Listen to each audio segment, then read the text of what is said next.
Hello, welcome to the Wildline Podcast. I'm your host, Dan. This is a podcast about movies and how much money they make at the box office. This is our weekend projection show where we try and guess how well the new wide release openers are going to do. We have 3 new wide release openers this weekend. We have Fantastic Beasts and Where to Find Them. That's the Harry Potter universe movie. We have Edge of 17, a little coming of age film from STX Entertainment. And then we have Bleed for This. This is the tiny, small little boxing film. It seems like it's just getting dumped into the theaters, and I'm not even really sure why. In any event, we're going to walk through these openers, kind of make some guesses on how well they're going to do, and then next week during our weekend review show, we will see how well we did, or in some cases, how poor we did. I was pretty good last weekend. When I first started this podcast a few weeks ago, I did pretty poorly, especially with Boo Medea. I was way off on that one. I sort of it got me in the wrong sort of rhythm, but I think I got my sea legs back last weekend, so I was pretty close on all 3 of them. So let's see how close I can be. I can get on these 3 new wide release openers. The first one is Fantastic Beasts and Where to Find Them. This is going to be a super wide release, so this is going to be on 4,144 screens to be exact.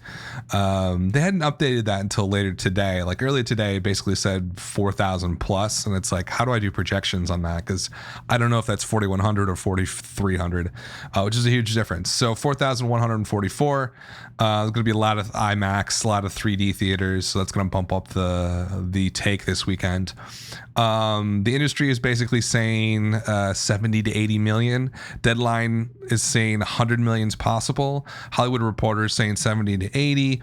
Box Office Pro is saying 82 million. Box Office Mojo is saying a little bit higher in the 90 million range. Warner Brothers, who is putting this out, is saying 70 to 75. But if you are a nerd and you follow this stuff, you always know that the production company that's putting it out will lowball the expectations so that the film can hit them and then hopefully exceed them. And then on Monday morning, there's a nice little article in the Hollywood Reporter about how their movie did so well and exceeded expectations. So Warner Brothers, I think, is lowballing it a bit at the low 70s. Rotten Tomato score looks pretty good right now. It's at 79%. Average rating is 7 out of 10. That's with 132 ratings. So it's pretty set in stone, I think, for that for a while. What's cool to see too is the wanna see score on Rotten Tomatoes is at 99% with 46,000 ratings. That is super, super high. So I'm not a really big Harry Potter person. I saw the first few films. I tried to read the first book after seeing the first film, but because it's the exact parallel, for the most part, I just couldn't get into it. So I've sort of been on the sidelines with the Harry Potter stuff. Haven't been to Harry Potter World yet in Orlando. My sister's really into that stuff, but I just have never really gotten into it. So I have a little bit of a knowledge gap here with these films and how Fantastic Beasts really fits into the entire thing.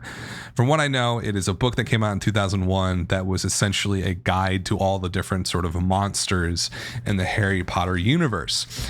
So it wasn't a sort of mainline book in the series. So when I'm approaching this film and trying to project it, I can't really use the Harry Potter films as an immediate comparable, but it is at least gives us an idea of where that audience can go eventually. Now, if you look at the last Harry Potter movie, Deathly Hallows, it opened at $169 million, which is outrageous, of course. Its per theater average was $39,000 per theater. If for some reason Fantastic Beasts was able to reach that, it won't. It would make $161 million. But that gives us just sort of something to think about, that this is a really popular series of books. And while Fantastic Beasts is not a main one, and obviously the main characters from Harry Potter are not coming back, it is still part of that universe, which includes millions of books sold, probably, maybe 1 billion books sold. I don't even know. Who knows? In any event, there's a built-in audience for this film, and they're going to go see it. And so, well, the Harry Potter films probably aren't great comparables for this, just because it is kind of a minor part of that world. I really think Doctor Strange, even though it just came out, feels really close in line to this in terms of the audience. It's sort of fantasy. It's a little bit darker in tone. And for some reason, that feels right to me. And of course, Doctor Strange made $85 million a couple weekends ago. It had a per theater average of $22,000. Now, if Fantastic Beasts were able to do this on its 4,144 screens, it would come in at $91 million. That feels really right to me for some reason. And I can't really pinpoint why I feel like Doctor Strange is a good comparable. It's not just because it's recent. It just feels like a brand new property in an already established universe that it seems a little bit darker than the normal movies in that series or in that universe. So I feel like there's just some connection there.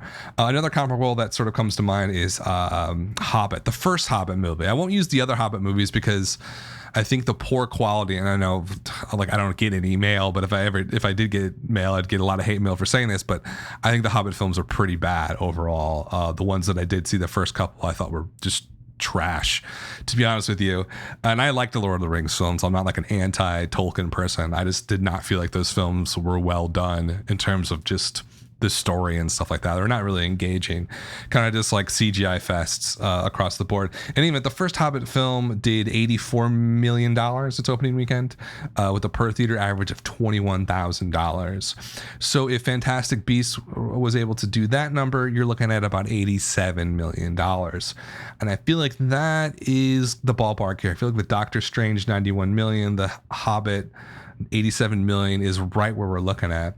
I feel like, though, and I have some second guesses about this, I've been heavily invested in this film on Hollywood Stock Exchange for the last week, and I felt really good about it about a week ago, just because Doctor Strange did so well. I think people are really hyped for this film. People are willing to go to the theaters for big movies like this, but for some reason I'm just a little bit reluctant with my full-on investment.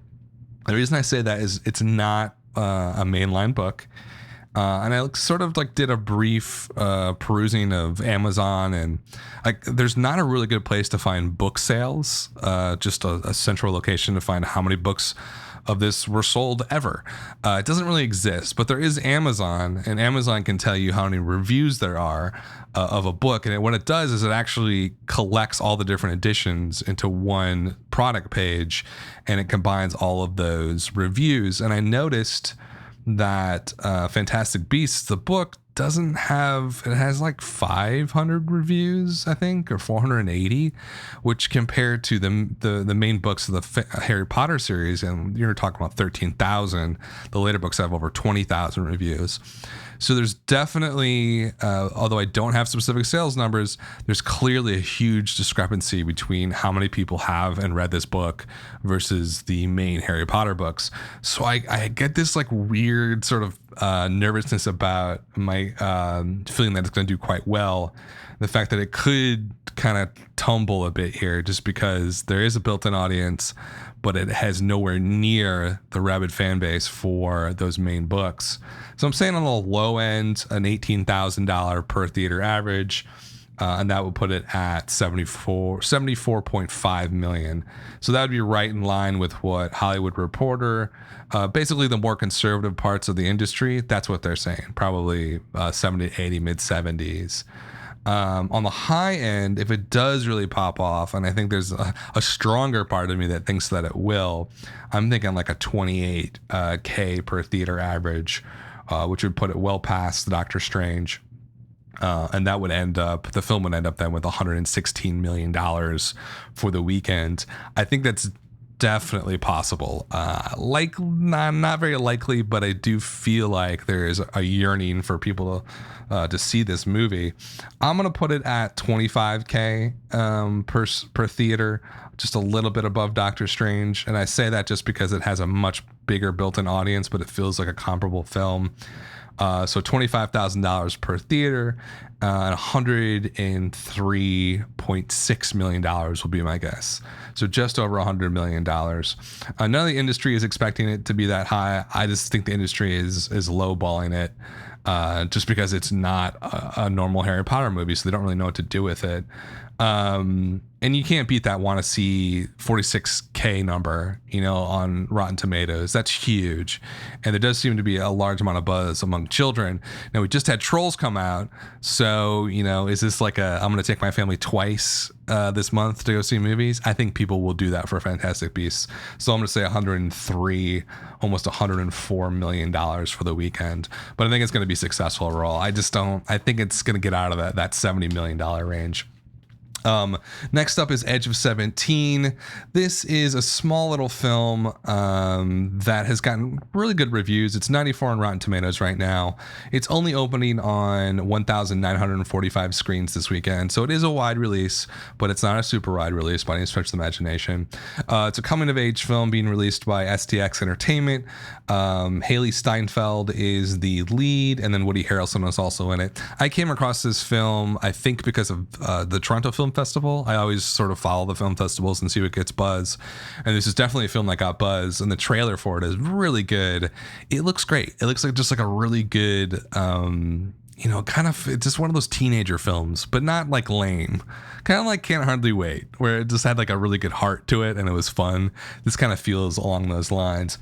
Any event, I was trying to look for some comparables, or actually before I do comparables, let's talk about what the industry is saying about it. Box Office Pro said $11 million. I think that's sort of respectable. LA Times is saying $10 million. Box Office Mojo is saying $8.5 million. So you're all looking at the possibly low teens, high single digits. But when I took a closer look, I kind of see a different story here. So I was looking for some comparable films to this that have come out recently, and the one that's really popped off in my head was Paper Towns, which came out last 2015 summer of, and opened at $12.6 million, with a per theater average of $4,100. Now, if Edge of 17 was able to do that number, it would come in at $7.9 million. All of a sudden, wait a second. The industry is saying, 10, 11, probably 8. Paper Towns was based on a huge book. Everybody loves John Green, right? He's an awesome author. Fault in Our Stars was a huge hit. That's why they probably, bankrolled Paper Towns to come out. Had some, some great acting in it. Really well produced. I thought it was, I thought it was a good film. I thought it was beyond just sort of a throwaway teen movie. It was well edited, well shot, great music, and the acting was great across the board in that film. And it only did $12.6 million on its opening weekend, with a massive built-in audience who adored that book. So I'm a little bit skeptical that Edge of 17 is going to be able to break $10 million. I don't think that it's possible. There's no built-in audience here for this film, right? So I think 7.9-ish is probably going to be its cap. The argument against that is that Paper Towns came out in the summer, but kids are off in the summer, and like the number one going audience is 12 to 17, and that movie was like pinpointed at those people. So I'm just thinking it feels like there's some changes going on in demographics in terms of movie going. Another comparable that came to my mind was Spectacular Now.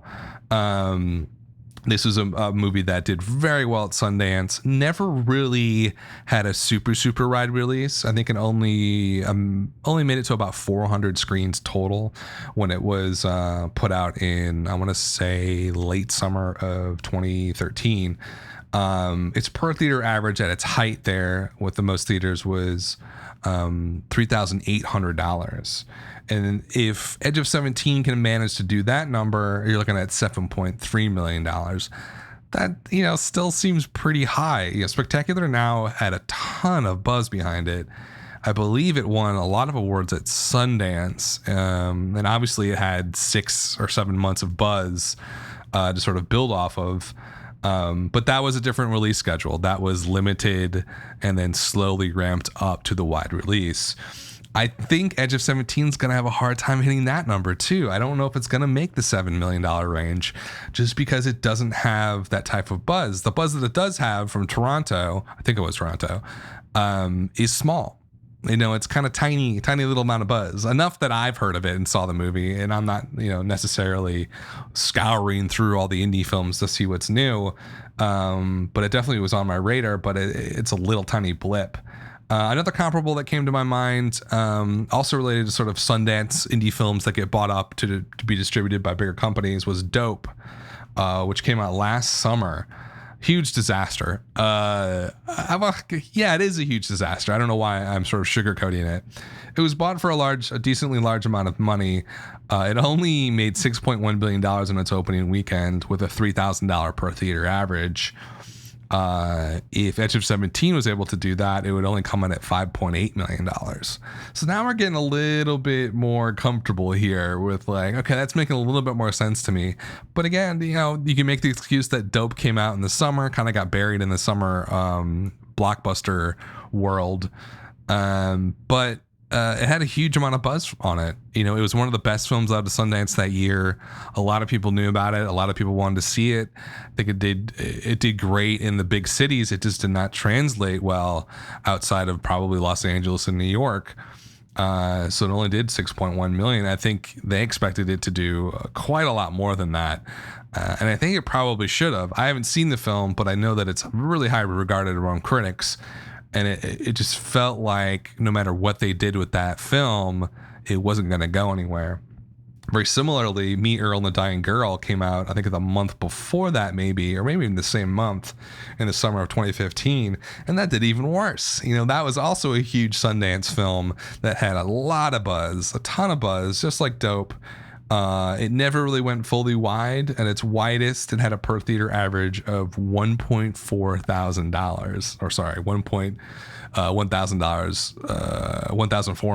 Jeez, I'm like losing my mind. So if Edge of 17 did that, you're talking $2.7 million. That's a huge difference from the 10 million that the LA Times is saying and the 11 million that Box Office Pro is saying. It's a different universe, really. But I don't think it's necessarily outside the realm of possibility. And there's a couple reasons why. What's the audience for this film? You know, it's I think it's squarely women. I think it's women under 25, and I just don't see them coming out for this film. The actress is great. Haley Steinfeld is great. Woody Harrelson is obviously phenomenal. We love Woody. He's great in everything he does. But there's not a lot of bite on this. And STX has had some good luck this summer with Bad Moms. They did a great job with that and the marketing on that. There's been very little marketing on this film. And I just feel like it's going to get buried with Doctor Strange, Trolls, Fantastic Beasts, The Arrival, Almost Christmas. There's a lot of competition out there. So I think it's actually not going to do very well at all, unfortunately, because it looks like a good film. So I think on the low end, you're talking probably like a $2,000 per theater average. That would put Edge of 17 at $3.8 million. I feel like on the high end, you're looking at almost like a Spectacular Now, Paper Towns-esque per theater average of around $4,000. That would put it at $7.8 million. I don't think it's going to get there. I think you're looking more at basically the exact per theater average of Dope, $3,000. So Edge of 17 would end up making $5.8 million. Now, I do kind of wonder, and I feel like that's a pretty educated guess. Like, I'm not pulling that number out of my ass. Like, I've actually thought about this and looked at movies and did some analysis. I kind of wonder where the other people are getting their numbers from, like Box Office Pro and LA Times. Box Office Mojo, you know, is pretty in depth. They don't just throw numbers out there, and I feel like they're really on the high side of things, along with the rest of these guys. So maybe I'm crazy, but I think Edge 17 is gonna essentially not bomb, but not do very well at all. Coming in at $5.8 million. Last but not least is Bleed for This. This is a really odd film. I didn't really know it was coming out until a couple of weeks ago. And that makes sense because I don't think Open Road Films really marketed the film at all. It just seems like they're dumping another one. This is their MO for some reason. I don't really get their company. I don't get what they're doing. You know, obviously they're going to try and make a play for this on VOD in probably a couple of months, if not sooner. So I don't get why they're releasing it in the theaters. Maybe they thought that it could have awards contention for the Oscars and stuff, but it doesn't really look good enough for that. I mean, doesn't look like the critics hated it necessarily. It's got 66% in Rotten Tomatoes, but it's only got 50 reviews in. The overall average rating is 6. The want to see it score is 93%. And you only got 4,600 people who have sort of entered that score on Rotten Tomatoes. So that's not good. It's not looking great. Box Office Pro says $3 million. LA Times says $5 million. Box Office Mojo is saying $3.3 million. It's opening on, a fair amount of screens, 1,500 essentially, or 1,550. They just buried this film. They buried it. They didn't put any money towards marketing that I can see. Unless it's been a lot on social media. I'm not a big social media guy, but I saw like one ad for it in the last week. And again, I had no idea it was coming out until a couple weeks ago. So I think this is a recipe for a huge flop, a really massive flop, maybe even Max Steel level. And trying to look at comparables to this film, it's a boxing film. So the last big one that I can think of that was, in terms of just maybe a little bit of a smaller type release, maybe a little more arty, was Southpaw. That opened at $16 million. Per theater average was $6,000. If somehow Bleed for This overperforms insanely, it could hit that, and that would be $9.2 million for this film. That's not going to happen. I would bet you $1 million that's not going to happen. The other movie that sort of came to mind, Miles Teller is in some really odd films that came out in the last few years. What was the one called? Two Night Stands, which I think got released, but I only saw it on HBO like a year ago, and I was like, wait, this movie was real? I've never seen this before. Another movie like that was That Awkward Moment, which had Zac Efron and Miles Teller in it. So I feel like that might be a comparable, like a tiny little film that Miles Teller's in that got no fanfare when it got released.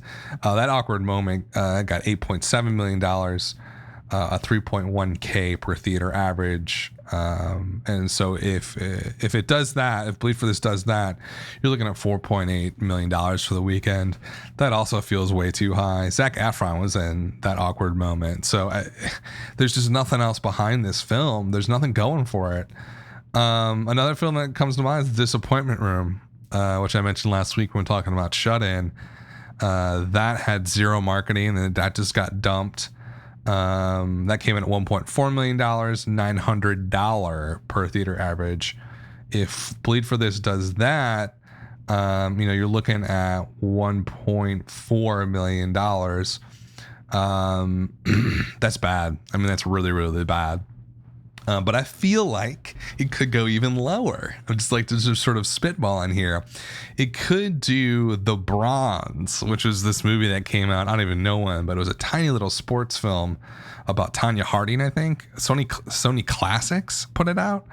And I think it was earlier this year. That only made $386,000 on its opening weekend, with a $331 per theater average.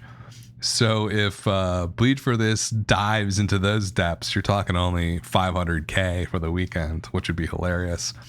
Other film that came to mind was My All-American. Another tiny sports film. They had like a mid-ride release. That came in at $1.36 million and only $872 per theater. If Bleed for This does that, you're looking at $1.3 million. I don't know. I don't really know if there is a basement for this film. It is just not set up to succeed based on what I've seen in terms of the marketing. I don't see how this is going to make any money at all, unfortunately, because I do think Miles Teller is a good actor. And I think Aaron Eckhart, who's also in this, I think he plays his trainer or coach or something, he's also a wonderful actor. But, if you don't market films, this is what happens. It can be great and awesome, but no one knows what it is and no one's going to see it. So I'm going to say it's going to do, I actually didn't do the calculations yet, but I'm going to say it's going to do pretty poorly. Let's just say it does $1,000 per theater. I think it maybe outperforms The Disappointment Room just a little bit. So that would put it at, because it's on 1,500 screens, about $1.5 million. For the weekend, which is way below actually Box Office Pro, way below LA Times, and below Box Office Mojo. I just don't see how this film makes any decent amount of money on any level. And that, it is what it is. You can't put out films like this and expect them to do well if you don't give them the audience. You have to create the audience and create the desire for people to see the film. They're not just going to find it themselves and go and see it like, oh, that looks interesting. They kind of need to be told through advertisements that this thing actually exists. In any event, I think it's going to do poorly, so I'm going to say $1.5 million. So a quick recap on this weekend. Edge of 17, the small little indie film, coming of age film. I'm going to say $5.8 million for the weekend. Pretty poor. And I think Beasts is going to overperform with about $103.6 million. So we will see how we do next week. There's also two other openers that I didn't want to dive into. Moonlight's opening up on a lot more screens this weekend, and I will definitely talk about that if it hits the top 10 next weekend or next week. And Billy Lynn's Long Halftime Walk is also opening up on about 1,200 screens this weekend. So we'll see how that does. That's going to bomb too. I think everybody knows that. In any event, I'll be back next week to review the top 10 for this weekend and talk about how we did with our new wide release openers. Thanks for listening. This has been the Wildline Podcast.